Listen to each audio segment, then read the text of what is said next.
conectar el coloquio a YouTube, al canal del instituto. Así que bueno, bienvenidos a todos, buenas tardes. Bienvenidos a la nueva edición de los Coloquios IB, ya los últimos del año. Ya estamos todos cansados, se nota en la cara. Así que bueno, hoy tengo el agrado de presentar a Eileen Winkler, que nos va a hablar sobre nanopartículas magnéticas, diseño, ajuste de sus propiedades físico-químicas y aplicaciones. Bueno, para los que no la conocen, les doy una breve reseña de la expositora.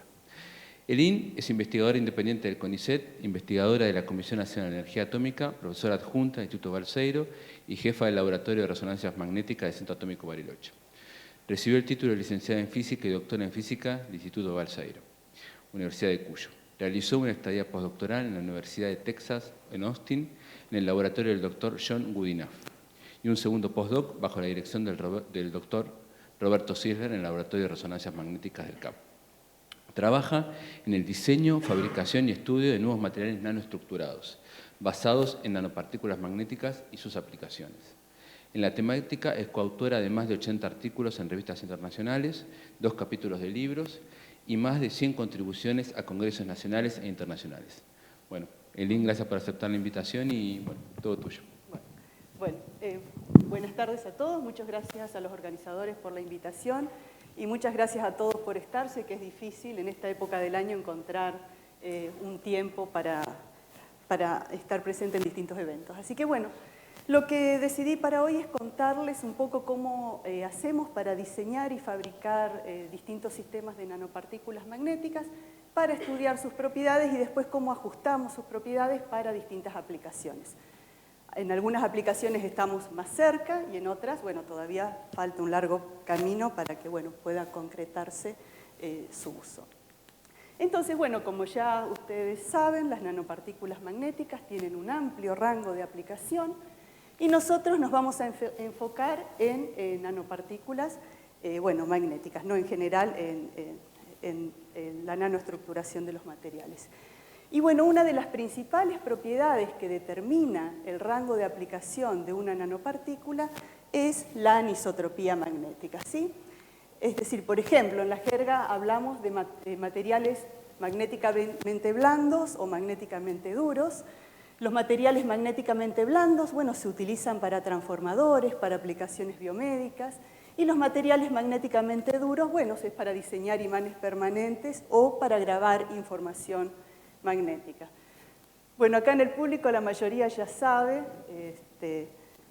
cómo caracterizar las propiedades magnéticas, esta propiedad en particular, la anisotropía, pero bueno, si por ahí alguno está un poquito más lejos del magnetismo, les cuento que una forma de caracterizar esto es a través de los ciclos de histéresis. Uno mide la magnetización en función del campo magnético. Cuando uno retira el campo magnético, los materiales quedan magnetizados, ¿sí? Y para borrar esa magnetización uno tiene que aplicar un campo magnético en sentido contrario a la magnetización y hasta que borramos esta magnetización remanente. Entonces, cuanto más grande es este campo, llamamos campo coercitivo, cuanto más grande es este campo, hablamos de que el material es magnéticamente más duro. Sí, entonces, bueno, lo que hacemos es diseñar materiales para variar un poco, para lograr sintonizar y variar esta propiedad, bueno, para las distintas aplicaciones. Entonces, cuando tenemos un material magnético, ¿sí? Debajo de la temperatura de orden, sabemos que por la interacción de intercambio se establece un orden magnético y se forman dominios magnéticos, ¿sí? Esto es para minimizar la energía magnetostática. Cuando reducimos el tamaño de un material a escala nanométrica, bueno, ya no es conveniente energéticamente que se forme una pared de dominio, ya que esta pared tiene un costo energético. Por ejemplo, acá no se minimiza la energía de intercambio debido a que los espines no están paralelos, por ejemplo, en un material ferromagnético, ¿sí? Entonces, en esta escala tenemos una nanopartícula en donde todos los espines debajo de la temperatura de orden están alineados y las partículas tienen un momento magnético gigante, que resulta de la contribución de todos sus espines. Ahora, este momento magnético puede estar orientado a lo largo de cualquier dirección, en principio, si el material es isotrópico, pero usualmente los materiales tienen anisotropía que puede ser magnetocristalina, deforma debido al estrés, entonces se establecen direcciones preferenciales a lo largo de las cuales se orientan estos momentos magnéticos, ¿sí? Esta energía la llamamos, o se conoce como energía de anisotropía, que está caracterizada por su constante de anisotropía, que para nosotros es un parámetro efectivo debido a las distintas contribuciones, magnetocristalina, deforma, por tensiones, y el volumen de la partícula. Entonces, tenemos una nanopartícula magnética cuyo momento magnético está orientado en el espacio y tiene esta energía de anisotropía dada por la constante de anisotropía y el volumen. Ahora, ¿qué pasa cuando reducimos su volumen? Bueno, esta energía de anisotropía se vuelve comparable a la energía térmica, ¿sí?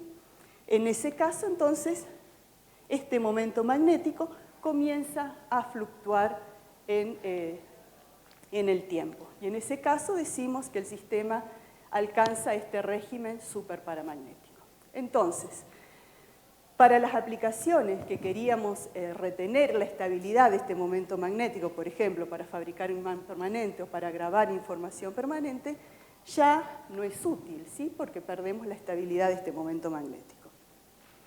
Entonces, una estrategia para aumentar la estabilidad de este momento magnético es justamente fabricar estos sistemas con estructura core shell, ¿sí? Tomamos esta nanopartícula, que en general la elegimos ferromagnética o ferrimagnética, y la recubrimos con un material que llamamos magnéticamente duro, ¿sí? Que tiene una anisotropía alta. Se establece una interacción de intercambio en la interfaz y resulta de esa manera que la anisotropía efectiva de este material la podemos aumentar. Acá vale esta aclaración.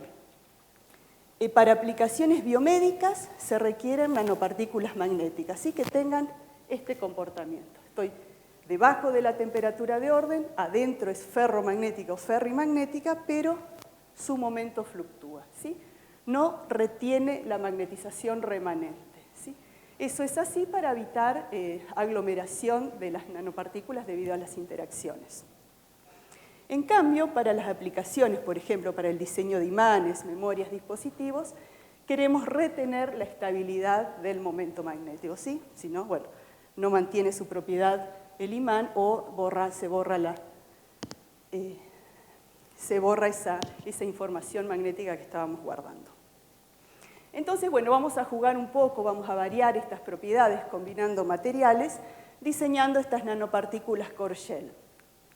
Esta arquitectura, por un lado, nos permite combinar dos materiales distintos, en donde ambos materiales, por ejemplo, están desacoplados.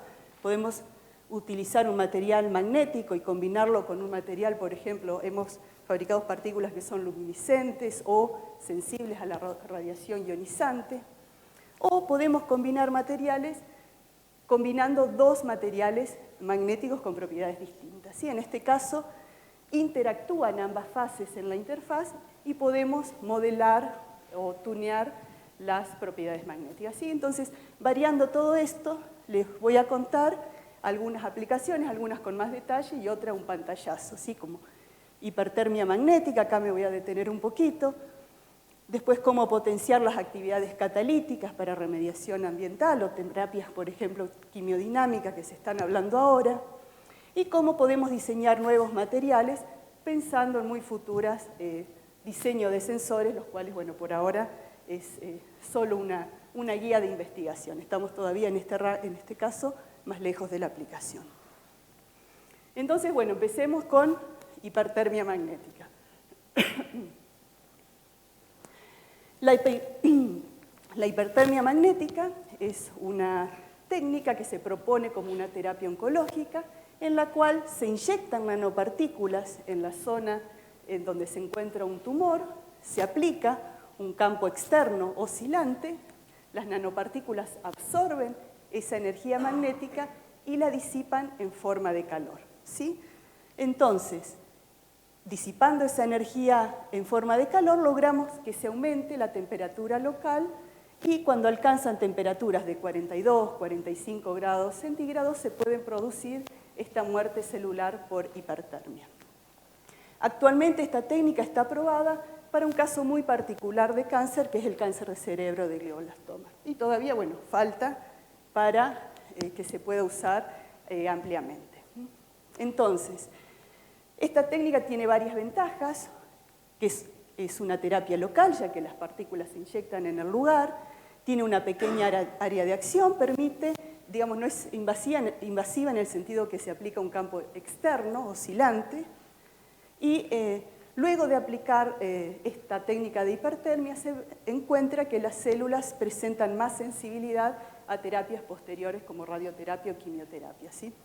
Se propone siempre cómo aplicar estas técnicas conjuntas. Y todavía existen varias limitaciones. ¿Sí? Una es la eficiencia del calentamiento, ¿sí? Cuando uno inyecta en el tumor, bueno, no calientan tanto o hay que aumentar mucho la concentración de partículas y depende de la viscosidad, ¿sí? Cuando se hacen experimentos en agua o en condiciones de laboratorio, tenemos un cierto calentamiento y al inyectarlo en las células, esta eficiencia suele bajar. Entonces, lo que vamos a hacer es diseñar materiales para mejorar estas limitaciones. ¿Cómo podemos hacer eso? Dijimos, tenemos nanopartículas que están ordenadas, son ferrimagnéticas o ferromagnéticas, ¿sí? Reducimos su tamaño y se comportan en forma superparamagnética. No mantienen remanencias, se mantienen dispersas en el líquido. Pero ¿qué pasa? Si estas mismas partículas, ahora hacemos el experimento de hipertermia, ¿cómo lo hacemos? Dispersamos las partículas en un fluido, le aplicamos un campo magnético AC y medimos la temperatura. Entonces, al aplicar un campo magnético AC, el momento de la partícula tiende a orientarse con el campo magnético. Y hay un desfasaje. Cuando aparece este desfasaje, bueno, tenemos un ciclo de histérisis, ¿sí? El área de este ciclo de histérisis corresponde a las pérdidas magnéticas que luego se disipan en forma de calor. Entonces, si queremos optimizar el mecanismo, tenemos que estudiar justamente estos mecanismos de relajación, cómo este momento magnético relaja hacia el campo externo. Y lo que se ve, existen actualmente o se conocen, dos mecanismos principales de relajación. Uno es el mecanismo de Brown, en donde la nanopartícula como un todo rota y se orienta con el campo magnético, y el otro es el mecanismo de Neal, donde la nanopartícula está fija y solamente el momento magnético es el que fluctúa, ¿sí? En el mecanismo de Brown, como es un movimiento mecánico, depende de la viscosidad. En el mecanismo de Neal solamente es el momento magnético, entonces depende de las propiedades magnéticas del sistema. Como en muchos fenómenos de la física, el sistema relaja a través del mecanismo que tiene un tiempo más corto, ¿sí? Entonces, si podemos ajustar la anisotropía, podemos variar la relación entre estos dos tiempos. Y así tenemos una forma de que uno de los mecanismos sea dominante respecto del otro. Y bueno, eso es lo que hacemos. Combinando dos materiales en la nanoescala, uno magnéticamente blando y uno magnéticamente duro, ¿sí? O sea, uno que tiene un campo coercitivo chiquito y anisotropía chica, con uno que tiene un campo coercitivo grande y anisotropía grande, uno puede modular la anisotropía y el campo coercitivo. Entonces, bueno, ¿cómo hacemos eso? Fabricamos nanopartículas de magnetitas que tienen una anisotropía de 10 a la 5 ergios sobre centímetros cúbicos y las recubrimos con un shell en el cual variamos la estequiometría del shell. Si pasamos de cobalto, hierro 2, oxígeno 4, que tiene una anisotropía de 10 a la 6, un orden de magnitud más grande que el de la magnetita, y reemplazamos el cobalto por el zinc y logramos disminuir 2 órdenes de magnitud la anisotropía magnética. Bueno, entonces, Hicimos eso, acá están las imágenes de las partículas, fabricamos, bueno, con Enio, que es un maestro para realizar las fabricaciones de los sistemas, el diseño y fabricaciones de distintos sistemas. Fabricamos inicialmente todos los core de magnetitas, tiene un tamaño de 7.5 nanómetros, y luego los recubrimos con un shell en el cual crece hasta 10 nanómetros, ¿sí? Para probar esta estructura core shell es que se tiene que hacer un estudio detallado de microscopía electrónica, ¿sí? A través de distintas técnicas uno logra diferenciar, por ejemplo, en este caso, la interfaz. Esta es una imagen en donde se censa las tensiones en la interfaz debido a las diferencias al mismatch. En este caso es muy chiquitito, pero de todas formas se logran diferenciar esa interfaz. Estos son los sistemas, o sea, inicialmente fabricamos la magnetita, la dividimos en 5 partes y sobre cada una de estos core crecimos un shell variando la estequiometría. Sí, esta es la composición nominal del zinc y esta es luego la composición real medida por una espectroscopía de masa. Entonces, la ventaja de este método es que al fabricar los core y dividirlos y luego recubrirlos con un shell, que los shells son muy delgaditos, en este caso tiene 1 nanómetro aproximadamente, vemos que los volúmenes o los diámetros de las partículas son todos muy comparables. Entonces, principalmente logramos variar la anisotropía, ¿sí? Entonces, en esa ecuación de la energía, mantenemos aproximadamente el volumen constante y calculamos y evaluamos cómo influye la anisotropía magnética. De esta imagen solamente quiero destacar que, bueno, vemos que en función de la estequiometría del shell vemos un cambio muy sistemático del campo coercitivo. Es decir, logramos sistemáticamente variar la anisotropía. Estas son otras curvas de magnetización en donde también este cambio de comportamiento reversible a irreversible nos está hablando a través del punto en donde la muestra comienza a tener un comportamiento irreversible, también de esas curvas podemos calcular la anisotropía y también vemos que tiene un comportamiento muy sistemático, ¿sí? Cuando reemplazamos el cobalto por zinc, vemos que la anisotropía sistemáticamente va disminuyendo. ¿Sí? Logramos variarla un orden de magnitud. Entonces, finalmente llegamos a los experimentos de hipertermia, ¿sí? ¿Qué medimos? Como dijimos, dispersamos las muestras en un fluido, aplicamos un campo magnético y medimos la temperatura. ¿Sí? Estas son las curvas de temperatura en función del tiempo. Y variamos la frecuencia del campo. ¿Sí? Hay para distintas frecuencias de campo magnético. Por empezar, vemos que hay un grupo de muestra que siempre produce calentamiento. En particular, en este caso, por ejemplo, aumenta 15 grados en menos de un minuto. Piensen que para hipertermia uno tiene que aumentar la temperatura de 37 grados a 42 grados más o menos. Así que en este caso estamos muy bien, ¿sí? Mirándolo con más detalle vemos dos grupos de muestras. Tres muestras que sí producen calentamiento y 2 que no producen prácticamente hipertermia. Entonces, las muestras que sí producen calentamiento por hipertermia tienen mucho cobalto. El cobalto, acuérdense, es el que le da la dureza magnética, tiene una anisotropía alta, o sea, tiene un tiempo de Nil muy alto.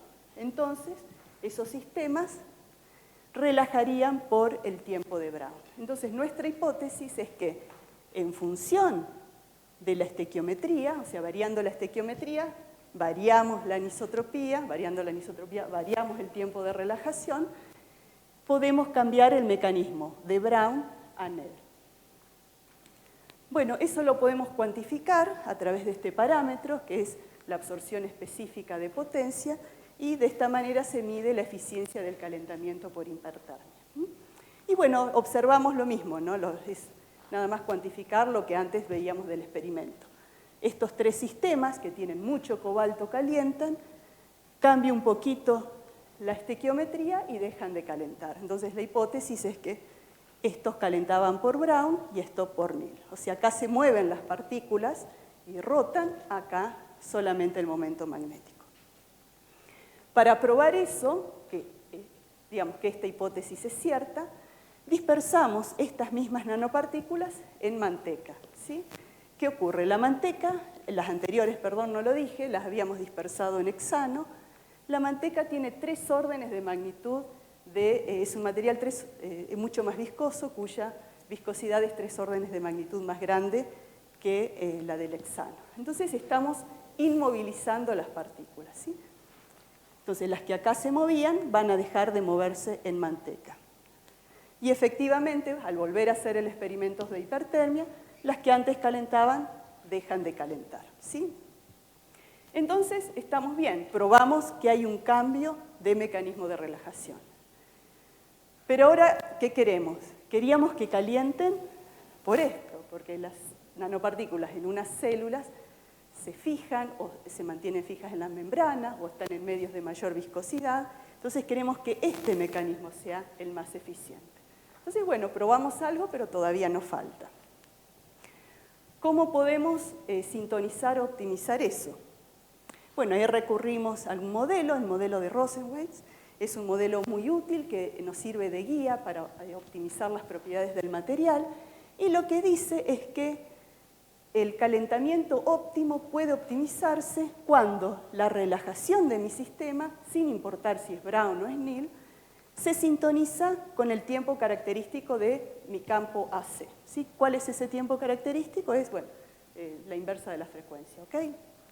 Entonces, esto se puede entender porque si este campo AC, la frecuencia es muy, muy baja, damos tiempo al momento magnético a relajar, entonces ambos se van a mover paralelo, no voy a tener un ciclo de histéresis. En caso contrario, si la frecuencia es muy, muy alta, no va a poder seguirlo el momento magnético, entonces no se va a inmutar y tampoco voy a tener un ciclo de histéresis. Entonces, la condición óptima es cuando se sintonizan. Bueno, este gráfico nada más es para visualizar eso. Graficamos la relación entre los tiempos. Todos estos parámetros, estos tiempos los podemos calcular porque cada uno de estos parámetros los podemos sacar de distintas medidas magnéticas o bueno, del volumen hidrodinámico. Bueno, todos los parámetros son conocidos y entonces graficamos las relaciones entre los tiempos. Y la línea roja es cuando el tiempo de Brown es equivalente al tiempo de mi medición o el tiempo de Neal es equivalente al tiempo de nuestra medición. Entonces, estos son nuestros puntos experimentales. Estas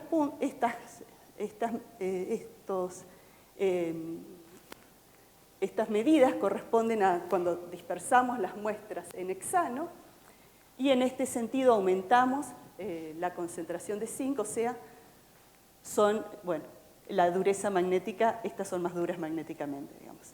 Y lo que observamos es que casi por casualidad, podríamos decir, cuando fabricamos las nanopartículas, estas 3 partículas están en la condición óptima. Y si vemos, corresponden a estas 3 que eran las que producían hipertermia magnética. Cuando las dispersamos a las mismas partículas en manteca, todas están muy lejos de la condición óptima. Entonces, lo único que tenemos que hacer es ajustar este tiempo de Neal, que miramos acá, es ajustar este tiempo, o sea, ajustar nuestra anisotropía para acercarnos a esta condición óptima, ¿sí? Entonces, eso lo hacemos cambiando de nuevo la estequiometría del shell. Fabricamos nuevas partículas y lo hicimos en forma iterativa, acercándonos a la condición óptima. Y bueno, efectivamente logramos optimizar el calentamiento por hipertermia en medios viscosos, ¿sí? Entonces, lo que probamos hasta ahora es que con esta arquitectura core shell logramos sistemáticamente variar la anisotropía magnética, seleccionar el tiempo de relajación de Neal o de Brown y también ajustar y optimizar el calentamiento en sistemas de muy alta viscosidad. Bueno, esta imagen ya la conocen. Parte de estos resultados se representó con esta imagen de Bernasconi, que representan, bueno, toda la ingeniería que hay que hacer para ajustar los tiempos de relajación de nuestro sistema, ¿sí? Esta imagen salió en la revista Nanoscale. Entonces, bueno, hasta acá todo bien. Logramos ajustar un montón de propiedades de las partículas, el tamaño, la anisotropía, el tiempo de relajación, producimos hipertermia, pero sin embargo se observa, por ejemplo, que la hipertermia daña, además de las células cancerígenas, daña también las células sanas, y también se observa que muchas células vuelven a crecer y resultan más resistentes al calor, ¿sí? Entonces nos preguntamos si hay alguna forma de potenciar el efecto de la hipertermia magnética. Por otro lado, los ambientes tumorales son ambientes ácidos y tienen altos niveles de peróxido. Es una de las condiciones que vamos a explotar. Entonces, bueno, la respuesta es sí, se pueden potenciar, y ahí nos acordamos de una reacción que es muy conocida para los químicos, que es esta reacción de Fenton, que ¿qué nos dice? Que en condiciones ácidas los iones de hierro catalizan la producción de radicales libres, catalizan la descomposición de esta molécula, este es peróxido de hidrógeno, es el agua oxigenada, que se descompone en dos radicales, en varios tipos de radicales, en particular en estas especies reactivas de oxígenos, el OH y el OOH. Y en presencia de iones metálicos, por ejemplo el hierro, también el cobre, o otros también, nosotros vamos a enfocarnos en el hierro, catalizan esa reacción. Entonces esa reacción es muy conocida porque produce, los radicales libres son sumamente reactivos, se recombinan y degradan, oxidan moléculas orgánicas. De hecho, se utilizan para la degradación de contaminantes orgánicos. Y más recientemente se publicó que en células, cuando las nanopartículas son internalizadas, por ejemplo, en el lisosoma, que es un ambiente con un pH muy ácido, las células también presentan peróxido, bueno, se producen radicales libres y esos radicales libres producen estrés oxidativo y eventualmente también pueden producir muerte celular, ¿sí? De hecho, actualmente se está proponiendo esta producción de radicales libres para una terapia que se llama terapia quimiodinámica.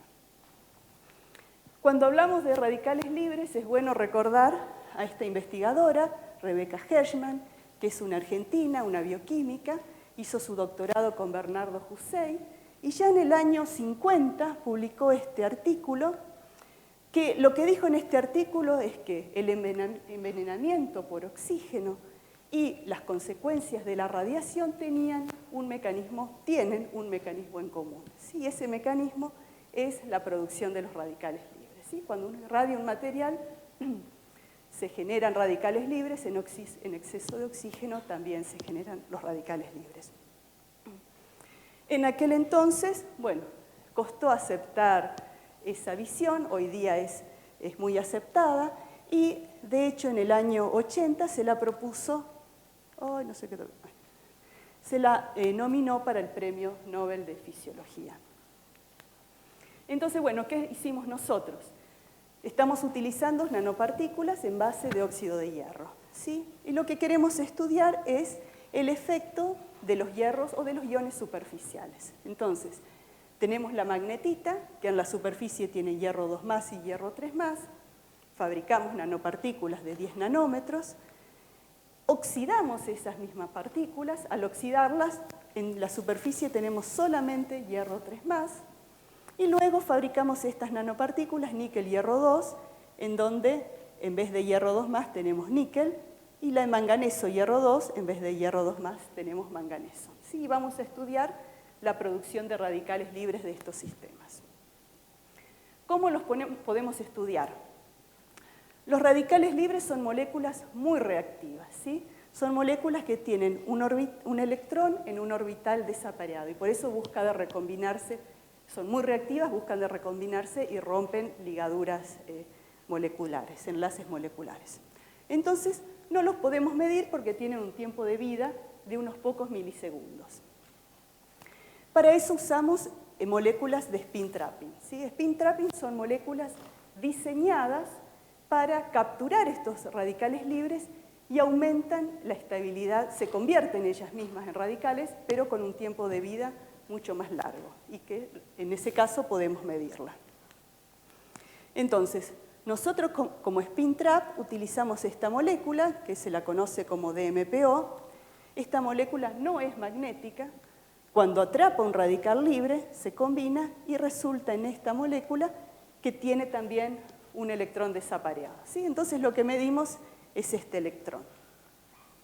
La particularidad que tiene este spin trap es que, de acuerdo al electrón que atrapa, si acá atrapa un hidroxilo, ¿sí?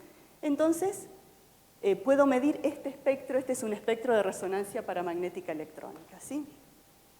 Si atrapa este otro radical, el metilo, puedo medir este espectro, que es muy diferente, ¿sí? Y si atrapa, por ejemplo, un hidroperoxilo, mido este espectro, ¿sí?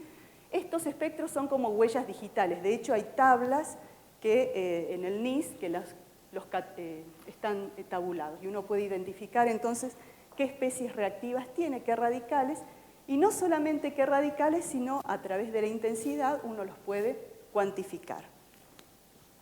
Estas son nuestras mediciones, ¿sí? Entonces, acuérdense, es la molécula del peróxido, el agua oxigenada, que se degrada y se forman radicales libres. Y esa reacción naturalmente está presente. Lo que hacen los iones de hierro son catalizarlas.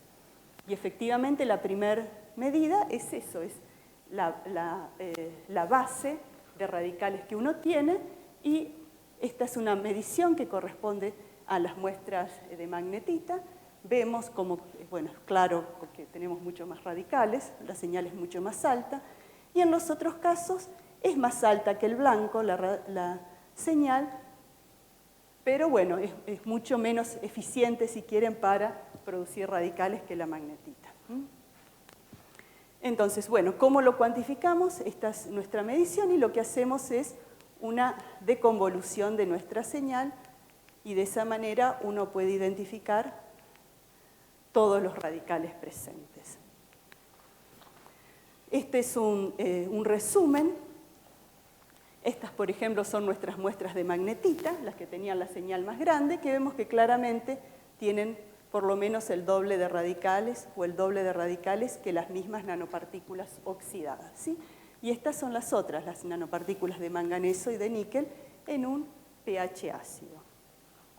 Entonces, si queremos utilizar nanopartículas para generar o para proponer o para desarrollar futuras terapias en base a radicales libres, bueno, tenemos que potenciar la cantidad de hierro 2+ en la superficie, ¿sí? En cambio, si queremos utilizar nanopartículas para utilizarlas como imagen de contraste para resonancia magnética nuclear o para anemia, que de hecho las nanopartículas de óxido de hierro están aprobadas para anemia, para usarlas como contraste, para tratamientos oftalmológicos, en ese caso es importante que no haya hierro 2+ en la superficie, bueno, porque producen estas especies que son tóxicas. Bueno, entonces hasta ahí vimos algunas aplicaciones biomédicas. Como les decía, estos radicales libres se usan para descomponer moléculas orgánicas. Y una aplicación que sí se está utilizando bastante y es conocida es para descomponer contaminantes orgánicos. O sea, de la misma manera que en células se recombinan y rompen estos dobles enlaces y pueden romper o degradar las membranas celulares, bueno, esas mismas reacciones de hecho se midieron antes para descomponer moléculas orgánicas. Bueno, les cuento un trabajo que realizamos en colaboración con un grupo de España. De hecho, ahora tenemos un visitante de ese laboratorio acá en Resonancias. Este es un modelo de la descomposición de un colorante, el colorante de naranja de metilo. Bueno, es un problema hoy día, por ejemplo, los residuos de empresas textiles tiran en lechos acuíferos colorantes que, bueno, inhiben la penetración de oxígeno, y eso, bueno, genera muchos problemas para la degradación. Entonces, una de las técnicas que se usan son justamente esta producción de radicales libres, ¿sí? Esta es la molécula, esta naranja de metilo, en presencia de los radicales libres, se van rompiendo estas ligaduras, se van reduciendo, se van descomponiendo y uno llega a la mineralización de estos colorantes, ¿sí? ¿Cómo se puede medir esto? Bueno, se mide a través de medidas de espectroscopía UV, ¿sí? Uno ve cómo se van decolorando y bueno, uno ve cómo los picos asociados van disminuyendo. Bueno, entonces en este caso utilizamos nanopartículas. Estas nanopartículas se sintetizaron en España, tienen las formas, se llaman flowers, porque son un montón de nanopartículas pequeñitas, aglomeradas, y el diámetro total corresponde a 40 nanómetros. Y se utilizaron estas nanopartículas justamente para, primero en este sistema que se usa para testear, el naranja de metilo, y luego en aguas residuales reales. En este caso, bueno, elegí para mostrarles aguas residuales de un vertedero de Ecuador, que son las que mejor funcionaron. Lo interesante es que para este experimento les conté dos experiencias o dos técnicas. Una era la hipertermia magnética y otra la actividad catalítica. Y que sabemos que las reacciones químicas se aceleran con temperatura. Entonces podemos combinar ambas técnicas. Y acá entonces mostramos inicialmente, se mide la concentración del naranja de metilo en solución. Primero uno hace una curva de calibración con el espectrofotómetro y luego uno va midiendo su muestra cómo se va degradando, ¿sí? Se observa que en este caso, en el caso del naranja de metilo, no cambia mucho la degradación al aumentar la temperatura. En el caso de aguas residuales, en cambio, se observa que se decolora mucho más cuando uno aplica calor, ¿sí? Las reacciones, las velocidades de reacción son mucho más altas, ¿sí? Entonces, bueno, ¿y qué hacemos? Nuestra contribución en esto, piensen que son dos aspectos. Porque cuando uno degrada una molécula, un colorante, uno quiere estudiar un estrés oxidativo, hay dos factores principales en juego. Uno es la degradación de la molécula, ¿sí? Que uno la puede medir. Acá, por ejemplo, cómo se oxida esa molécula, cómo se degrada esa molécula. Y lo otro que uno puede medir son los radicales libres, que son las moléculas que producen esa degradación. Entonces, a través de propiedades ópticas, uno mide la molécula que se oxida y a través de resonancia magnética uno mide la causa, quién origina esa degradación. Entonces, combinando estas dos cosas es que uno puede justamente diseñar el material para potenciar los radicales que producen esa degradación. Entonces, bueno, y la última parte de la charla tiene que ver con el diseño más bien de materiales, pensando en futuros diseños de nanoestructuras, de dispositivos, ver cómo podemos optimizar o cómo podemos modular la magnetización para poder variarla en forma más fina con campos magnéticos. Entonces, esta imagen la muestro nada más a modo de introducción. Hace unos años hicimos este trabajo en donde utilizamos las mismas nanopartículas que les conté al principio, las autoensamblamos y medimos la corriente túnel que ocurre entre nanopartículas, ¿sí? Estas nanopartículas, el core es magnetita, que es un semimetal, y el shell es un material con una resistencia muy alta, es un aislante. Y medimos, bueno, la corriente túnel que ocurre entre las magnetitas a lo largo entre dos electrodos. ¿Está bien? Entonces, bueno, ustedes ya saben, estos dispositivos, estas nanoestructuras tienen dos estados de resistencia. Cuando no tenemos un campo aplicado, cuando el sistema se mide sin campo aplicado, el momento magnético de las nanopartículas están desordenados, entonces tenemos un estado de resistencia alta. En cambio, cuando aplicamos un campo magnético, los momentos magnéticos de las nanopartículas se ordenan y este transporte depende de la polarización de spin y en este caso tenemos un estado de menor resistencia. ¿Cómo podemos modular el campo en que cambiamos de un estado de alta resistencia a baja resistencia? Bueno, de nuevo con la anisotropía magnética. ¿Sí? Con la anisotropía magnética puedo modelar el campo magnético necesario para invertir o para alinear el momento magnético con el campo externo. ¿Sí? Y de esa manera fue que pudimos sintonizar este estado de máxima resistencia de nuestros sistemas de partículas, modulando el campo coercitivo. ¿Está bien? Entonces, hicimos este trabajo y después queríamos ver si podemos llegar a sintonizar o invertir por un lado la magnetización del shell y por el otro lado la magnetización del core en forma independiente, porque hasta ahora en todos los sistemas, ambas magnetizaciones están siempre, las medimos siempre acopladas. Entonces, bueno, para diseñar ese sistema, lo que propusimos es fabricar un sistema de 3 capas magnéticas, ¿sí?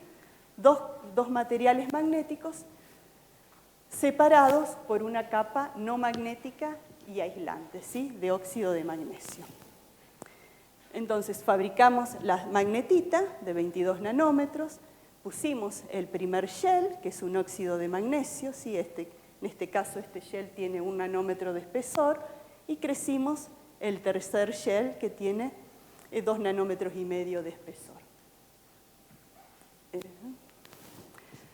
Bueno, en este caso lo más difícil es probar que tenemos la tricapa, ¿no?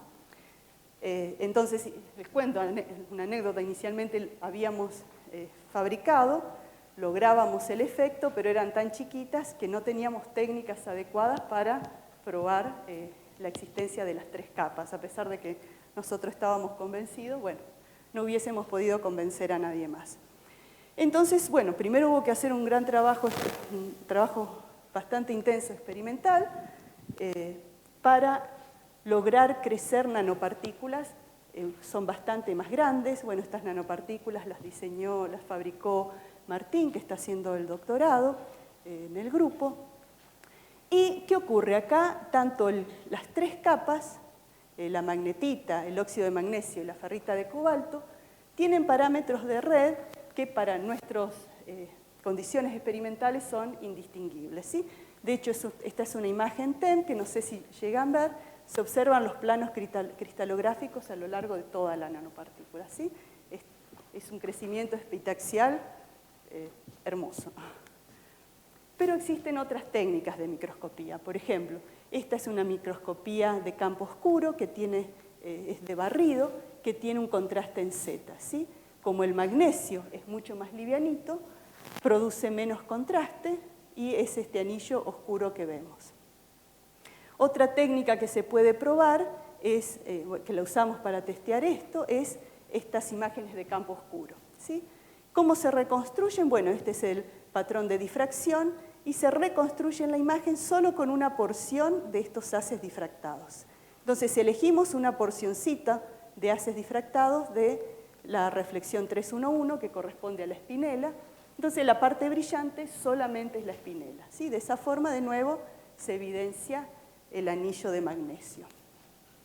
Y bueno, esta es por espectroscopía ILS, que se obtiene un mapa elemental, ¿sí? Tenemos oxígeno, el hierro que está dentro y afuera, el cobalto mayoritariamente afuera y el magnesio en el anillo interior, ¿sí?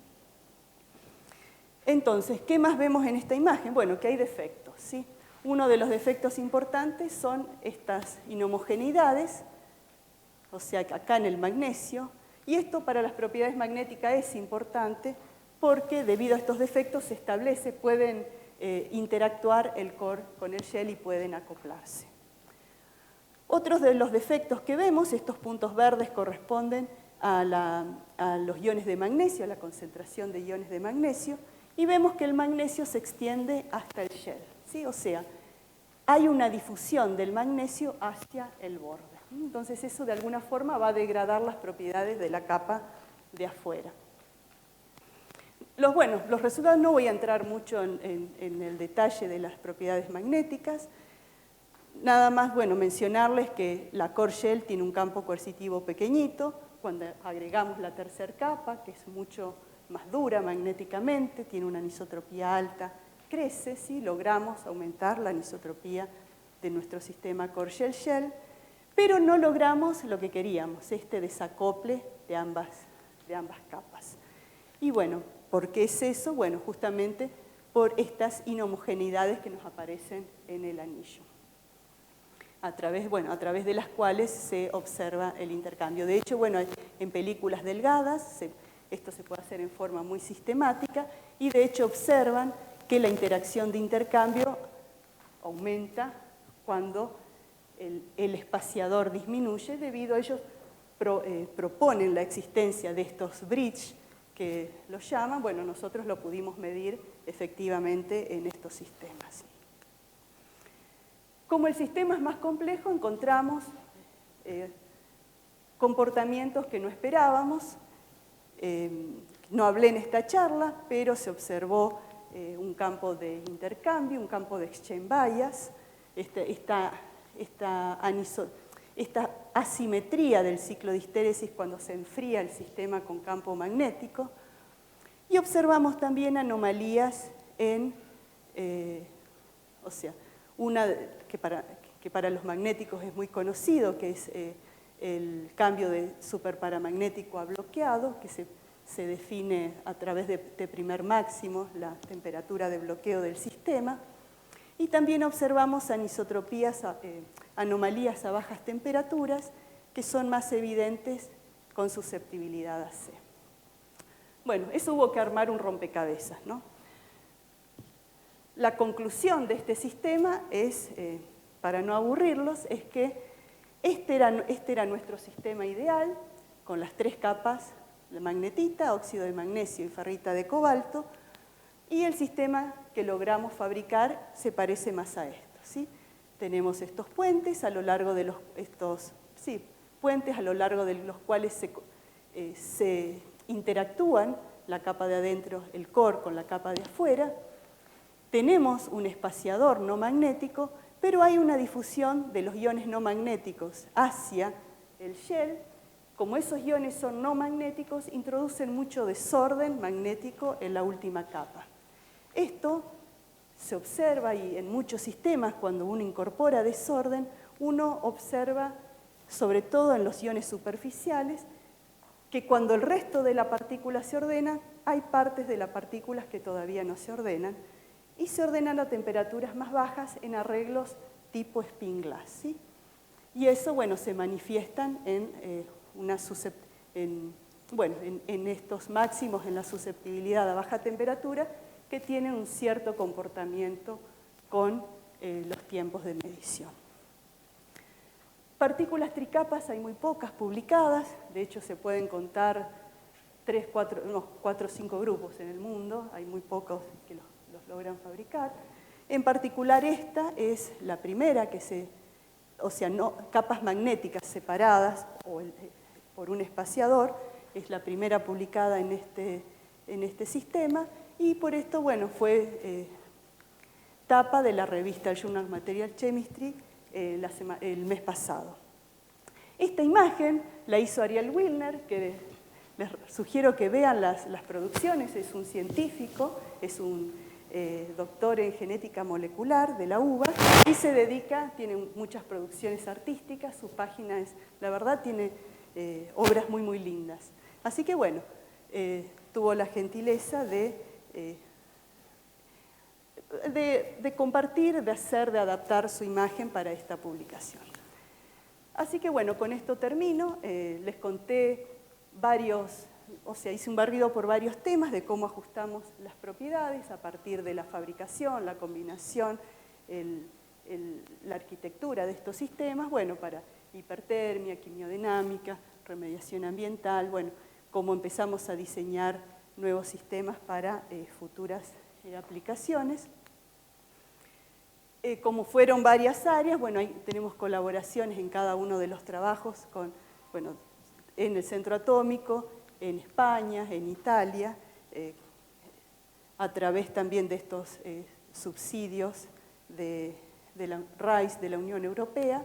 Y bueno, eso es todo y muchas gracias por escuchar.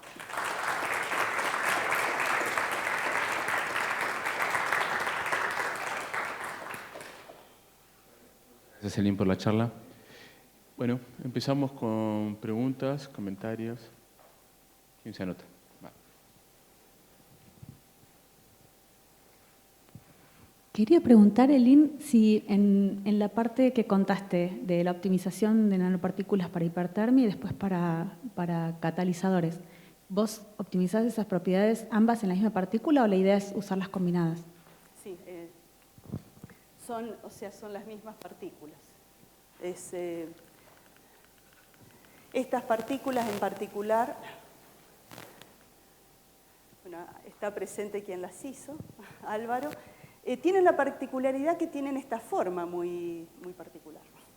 Son aglomerados, son como flores en donde se aglomeran varias partículas en una, ¿sí? Entonces, el mecanismo de relajación del momento magnético en este caso no es tan simple, que yo lo dividí mucho, mecanismo de Brown, mecanismo de Néel, como si fuesen muy simples e independientes. Bueno, cuando hay interacciones ya aparecen, están interactuantes los momentos magnéticos de cada partícula, entonces bueno, cambia un poquito y las ecuaciones son más complejas.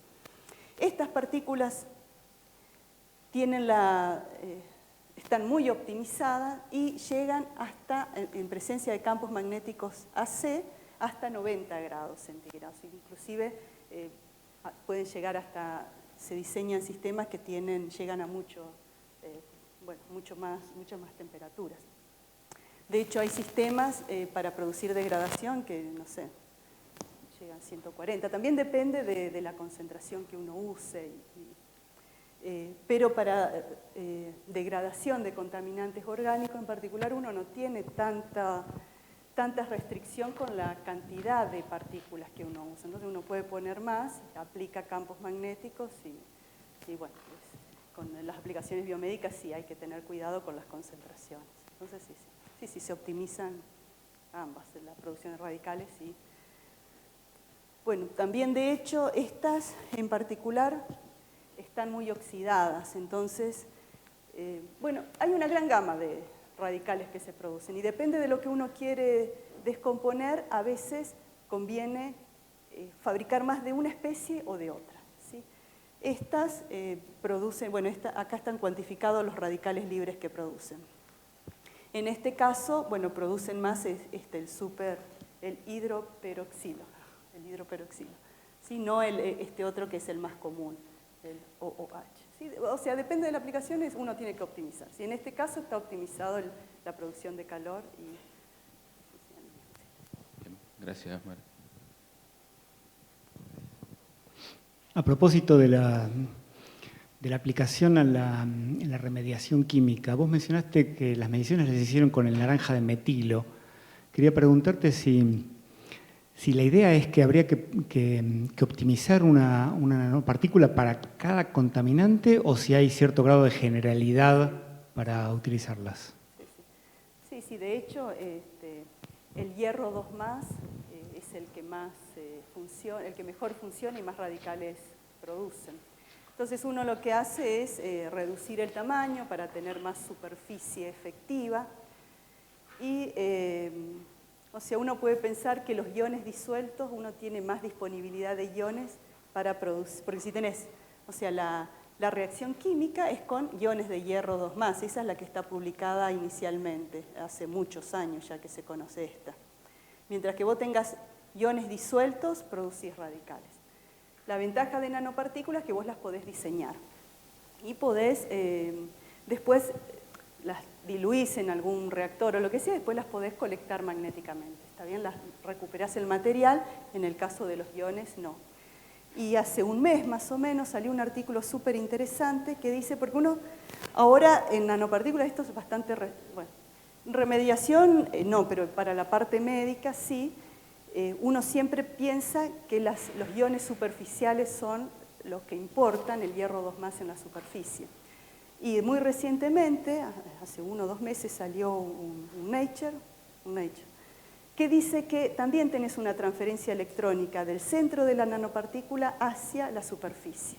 Entonces tenés un sistema mucho más eficiente, porque de hecho ahora estamos midiendo estos sistemas con Anthony, y vos dejás esos sistemas y durante semanas, porque vos decís, tenés nanopartícula con hierro 2+, se te oxida eso y se acabó.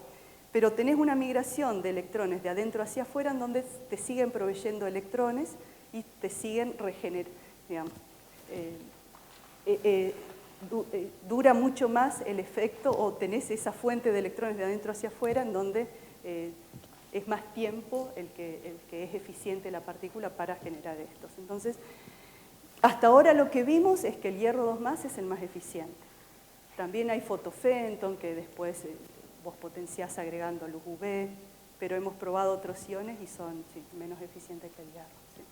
Todavía, bueno, queda por explorar, pero... Gracias, Chu. Muy buena la charla. Tengo 2 preguntas yo. La primera es si llegaron a ver por qué se difundía el magnesio a la cobaltita y si hay alguna forma de evitar o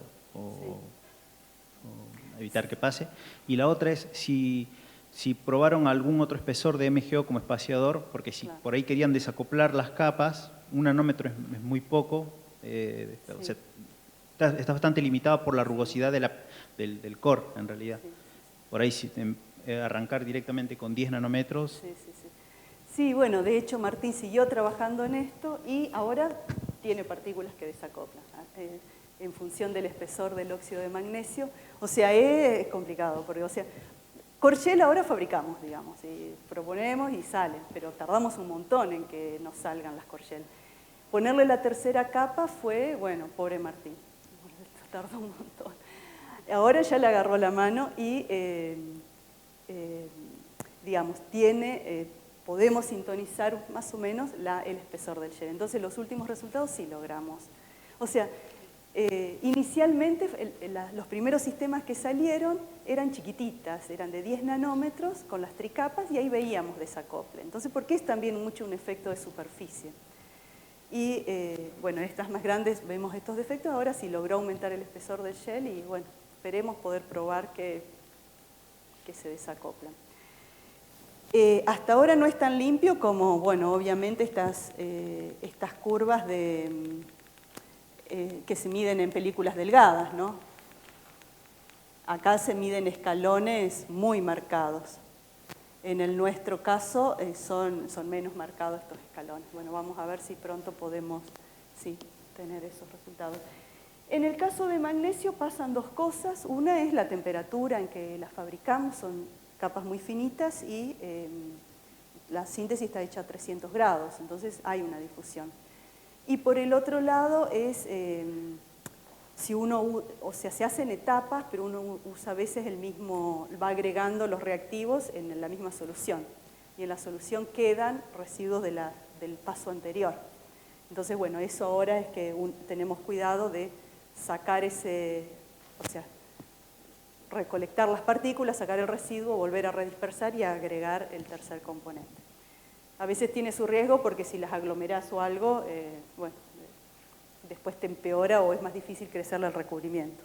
Pero sacando la solución, vos estás sacándote de encima los residuos de la síntesis anterior. Entonces ahí un poco evitas esa discusión. Muchas gracias por la charla, la verdad que está divino todo el trabajo. Quería preguntar en la parte de remediación ambiental, cuando decís las diferentes temperaturas de las diferentes curvas, ¿es la temperatura final a la que se llega o es una temperatura que de alguna manera está sostenida? Porque veo que son 2 horas más o menos el intervalo de tiempo en el que se aplica. Bueno, ahí está Álvaro que probablemente lo pueda responder mejor que yo. Pero esos experimentos lo hicieron allá.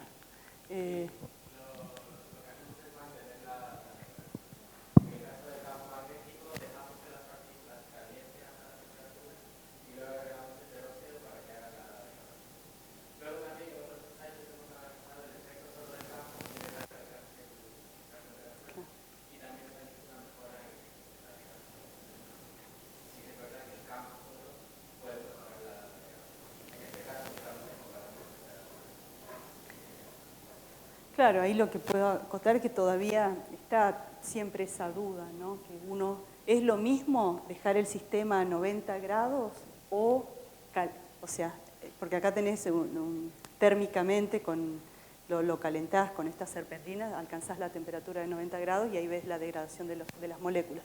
¿Es lo mismo hacer eso que llegar a 90 grados con hipertermia? Bueno, acá aparentemente descompone más aplicando un campo magnético. Sí, sí, sí. Bueno, eso es algo que no está establecido todavía. Hay mucha discusión al respecto. Si la temperatura, bueno, vos sabés, la temperatura de la superficie de las partículas, si es... ¿Alguna pregunta más? ¿Estamos? Bueno.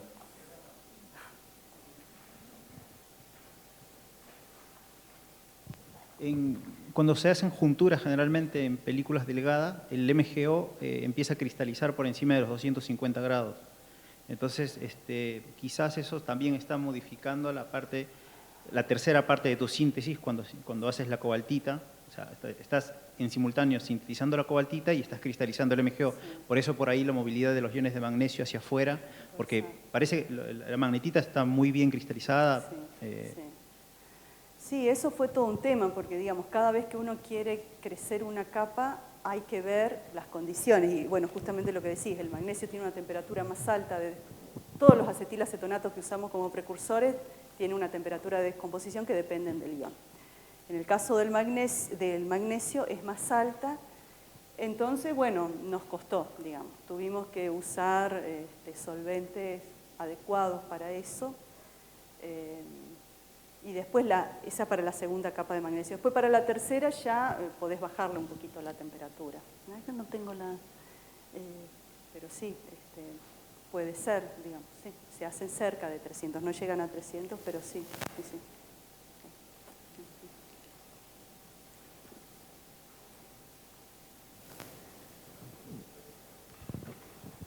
Yo tenía un par de preguntitas. Una era, en el caso del campo alterno, el experimento ese que buscan que se caliente y que entre, bueno, según el régimen de relajación, ¿por qué está fijo? O sea, me resulta como más complicado tratar de sintonizar una partícula que caiga en la resonancia en lugar de cambiar la alterna y cambiar la frecuencia de tu excitación.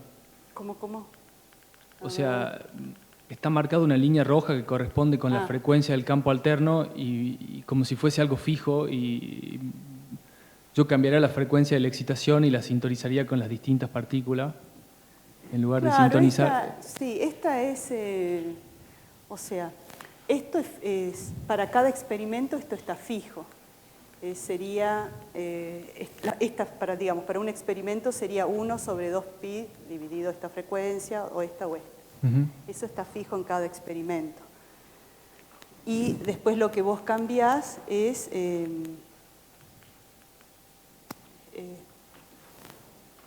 o sea, para cada partícula vos cambiás la relación entre esto y esto. Vos cambiás este tiempo, manteniendo esto fijo. Entonces, en un caso te moves acá.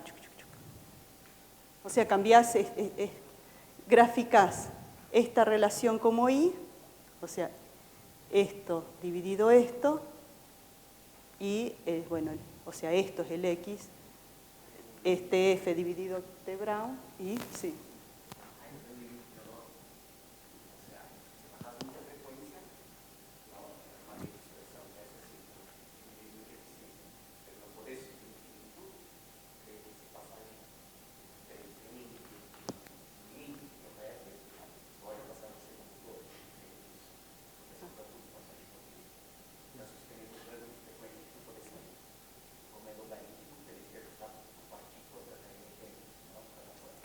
Eso decir, ¿por qué uno no varía el... Y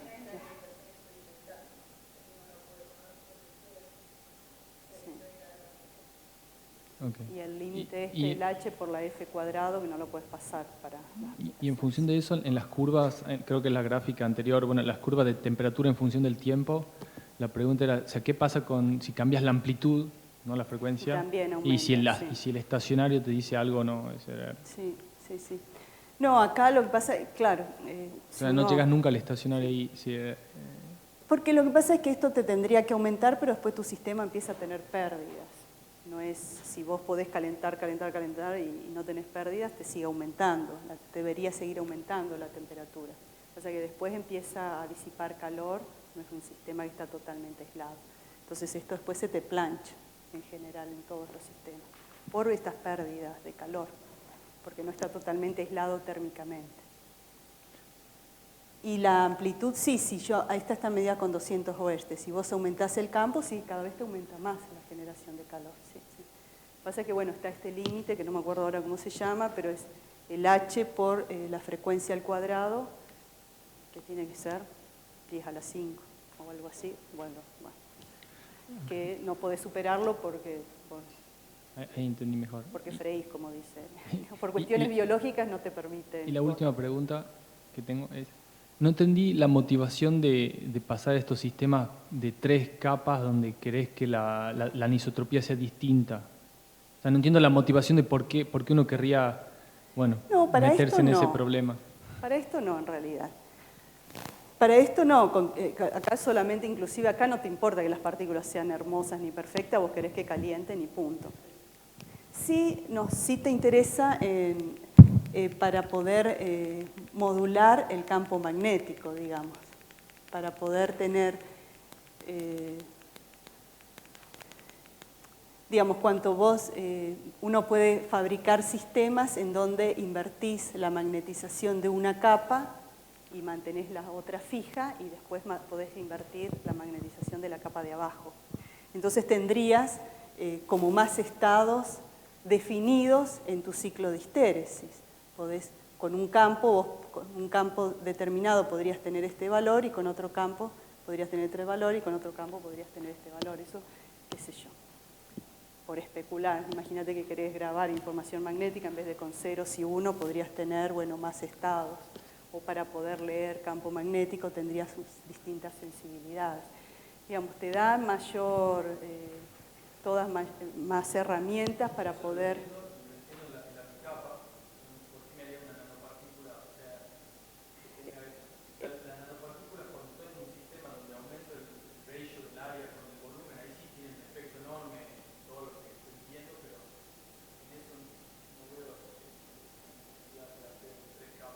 Y con bicapa no podemos desacoplarlas, porque en la interfaz están acopladas.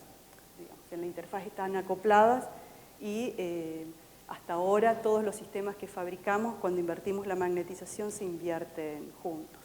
Al menos que hagas una de las capas tan gruesas que hay un efecto que se llama spring magnet, que vos la haces grande a la capa de afuera, invertís esa magnetización, se te forma una pared de dominio que te presiona sobre el borde y logras invertir. Entonces ahí es una forma de desacoplar, pero no es que están desacopladas las dos capas.